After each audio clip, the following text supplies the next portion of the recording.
Everyone, मेरा नाम सहर। अस्सलाम वालेकुम, मेरा बुशरा। आप सबका बहुत ज्यादा स्वागत है हमारे चैनल पे और आप सबका बहुत ज्यादा शुक्रिया जिसने भी हमें चैनल को सब्सक्राइब किया, वीडियो को लाइक किया, उन सबका बहुत जल्दी और करें। हाँ, तो भाई आज की जो वीडियो है इसमें हम देखने वाले का पाकिस्तान का कुछ एरिया है शायद जहाँ पे ना बहुत खूबसूरत लोग रहते हैं, लेकिन वो अपने आप को जो है ना वो मुसलमान नहीं मानते, वो अपने आप को एक मतलब शायद हिंदू धर्म से जो कनेक्टेड होता है ना वो मानते हैं। तो ऐसा करते हैं, इस वीडियो को देख लेते हैं।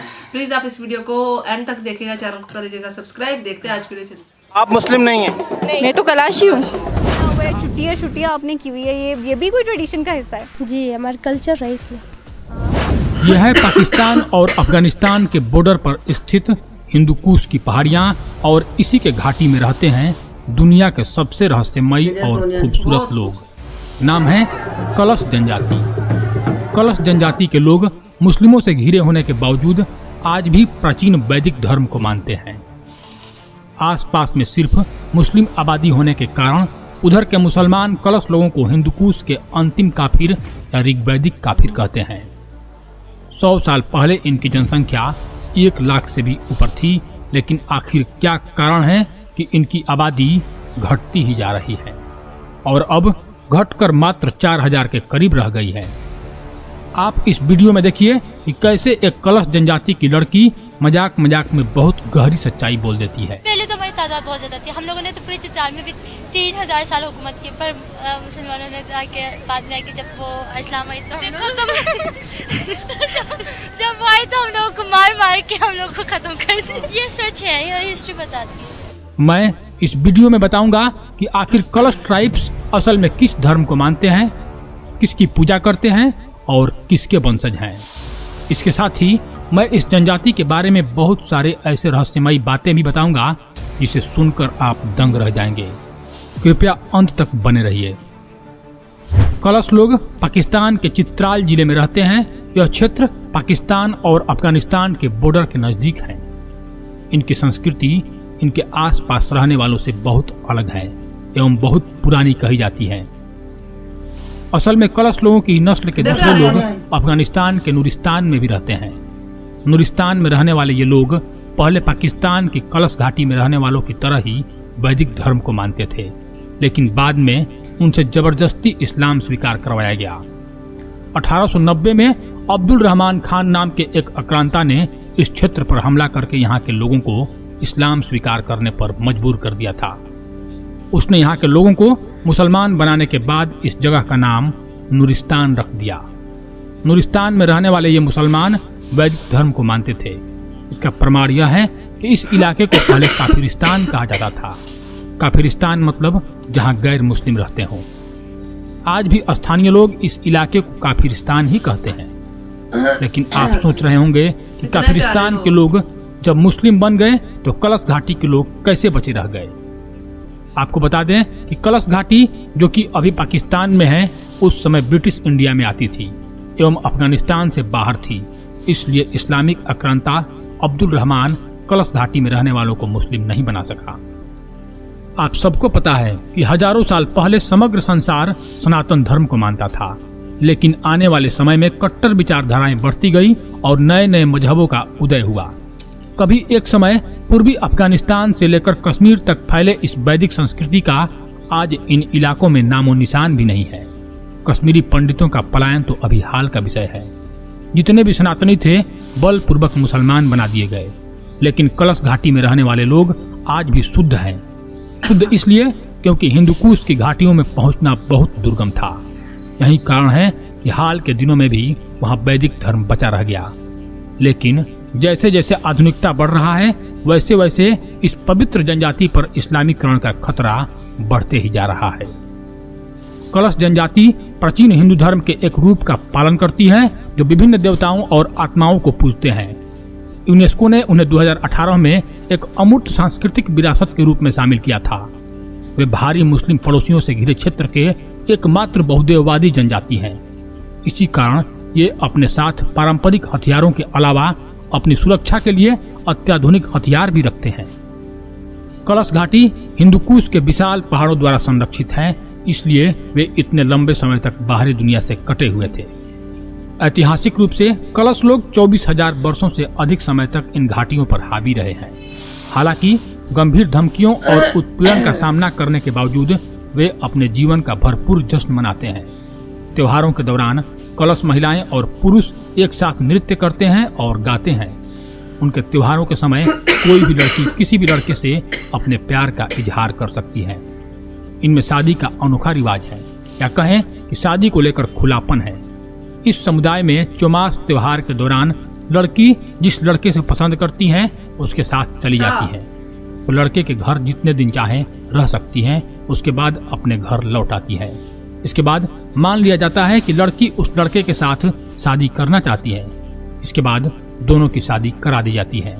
किसी को भी पसंद करती है और उसके साथ भाग जाए, ये ऐसा नहीं है। ये सिर्फ क्लाशियों में पसंद करके और लव मैरिज करते हैं। ये हमारी एक रस्म है और इस फेस्टिवल के टाइम हम पसंद करते हैं भाग के शादी करना।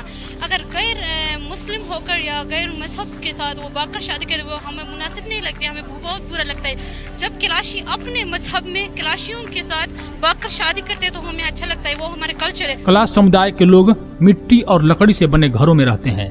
ये समुदाय देवी देवताओं की पूजा करते हैं। इस समुदाय में बलि देने की परंपरा भी है।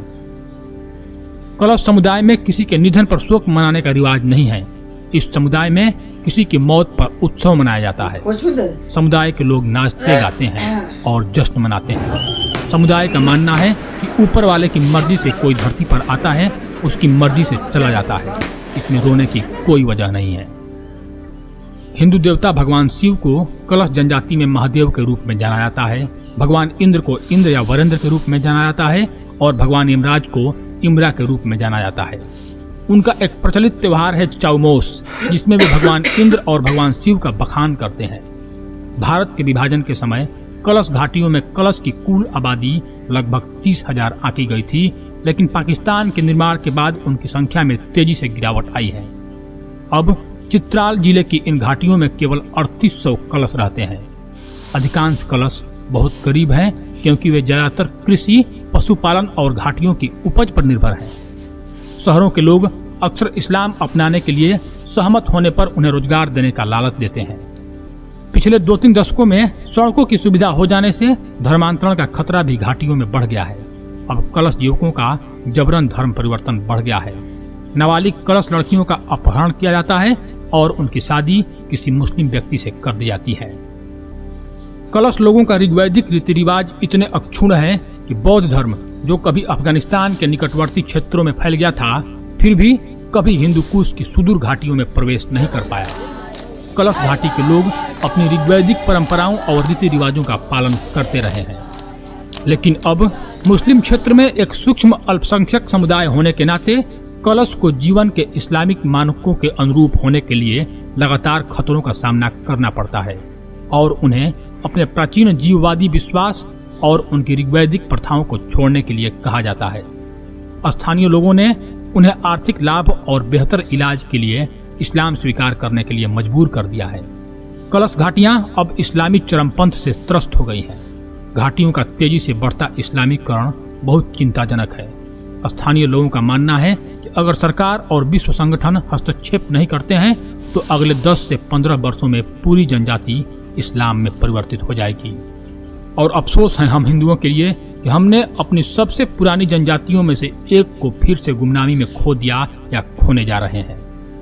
तो दोस्तों, मैं तो आपसे इतना कहना चाहूंगा कि इस वीडियो को इतना शेयर किया जाए जिससे यह सूचना हमारे जी। तो गाइस, ये थी आज की वीडियो। भाई कलेश घाटी है जहाँ जो मतलब इंडिया बोल रही हूँ, पाकिस्तान और अफगानिस्तान के दरमियान में एक रास्ता आता है, वहाँ चित्राल है। वहाँ पे वो एक घाटी है जहाँ पे लोग ये रहते हैं और वो अभी भी मतलब हमें जैसे पुराने लोग पहाड़ियों में रह के अपने रस्मों और रिवाज को जिंदा रखते थे। जो भी रवायात से शादियाँ की जाती हैं, जैसे कि उनके रवायात वो खुद को मुसलमान नहीं मानते, लेकिन जो मुसलमान लोग हैं ना, वो उनको जबरदस्ती मुसलमान करने की कोशिश करते हैं। उनको लालच दे के ना उनको हॉस्पिटल बनाने का या फिर उनके इलाज फ्री में करने का, इस तरह से लालच दे के उनको मुसलमान करने की कोशिश करते हैं। लेकिन वो बोलते हैं, जैसे कि एक लड़की के मुंह से ही सुना कि ये जो मुसलमान है ना, हमें जबरदस्ती से मतलब उठा के हमारी लड़कियों को ले जाते हैं, कभी हमें जबरदस्ती से करने की, जो कि एक बहुत गलत चीज़ है। पता नहीं यार क्यों ये इनको एक चुल है कि सबको बस इस तरह से अपने झांसे में लपेट लपेटना है। आप जिस मजहब हो वहां पे रहो। अब आपको कोई आके अम्मी इनको कोई बोले कि तुम इस्लाम छोड़ के कुछ और मजहब, तो इनको कितना ज्यादा बुरा लगेगा। ये बोलेंगे इसको तो काट ही दो भाई, इसका तो खात्मा ही कर दो, इसने हमें ये बोल दिया। तो जब आप किसी को बोलते हो तो क्या उसका मन नहीं जलता? उसका भी तो आगे से वो मजबूर है, वो उसकी मजबूरी का फायदा उठा के ना ये लोग तो उसको जबरदस्ती से इस तरह से करने की कोशिश करते हैं, जो कि बहुत गलत चीज है। जो उनकी रवायात है, जो जिस भी मजहब से वो ट्राइब्स उनको वही करने दे। आप क्यों उनको जबरदस्ती से अपने मजहब में लाना चाहते हैं? जब किसी को आप जबरदस्ती से लाते हो ना तो वो मन से आपको कभी भी कबूल नहीं करता। वो उसके मन में जो चीज होती है ना वो हमेशा रहती है। जब कोई चीज इंसान एक मन से करता है ना तो वो बात अलग होती है। बिना मन के ये इस तरह से जबरदस्तियां करनियां लोगों पे, क्यों ये पता नहीं क्यों ऐसी हरकतें करके खुद को बदनाम पूरी दुनिया में कर रहे हैं। इन 2-4 लोगों की वजह से और लोग भी इनके पीछे लगते जा रहे हैं। और कितनी खूबसूरत लड़कियां थी, कितने खूबसूरत मर्द थे, वो अपने इलाके में अपने रस्मों रिवाज को जिंदा रखते हुए बहुत खुशी से जिंदगी गुजार रहे हैं। तो ये अपना ही जो होता है ना अपनी सियासतें डालने की उनपे कोशिश करते हैं, जो कि बहुत ज्यादा। और वो लड़की ने तो बोल ही दिया कि मैं वो बोलते मैं क्यों चुप बैठूं, मैं तो सच बोलूंगी कि ये जो मुसलमान हमारे साथ करते हैं नहीं करना चाहिए यार। मैं बहुत अगेंस्ट हूँ इस चीज के। मैं तो बोलती हूँ जो जिस भी मजहब से ताल्लुक रखता है उसको अपना मजहब बहुत प्यारा होता है, प्यारा होता है। हाँ, जीने दें, जियो और जीने दो। तो यही थी आज की वीडियो। आपकी क्या राय है इस हवाले से? तो आपको पता है भाई कलेश जो एक पर्वत जिसको बोलते हैं वहाँ पे शिव जी का बसेरा है, ऐसा भी आप सबको पता है। हिंदुइज्म की हिस्ट्री जिन्होंने भी पढ़ी है सबको पता है। तो वहाँ के वो लोग हैं तो और वहाँ उनको ही वो मानने वाले और पूजा वगैरह भी करते हैं। तो ये थी आज की वीडियो। आपको कैसी लगी बताना, चैनल को सब्सक्राइब करना। फिर मिलता है एक और वीडियो में। Thank you.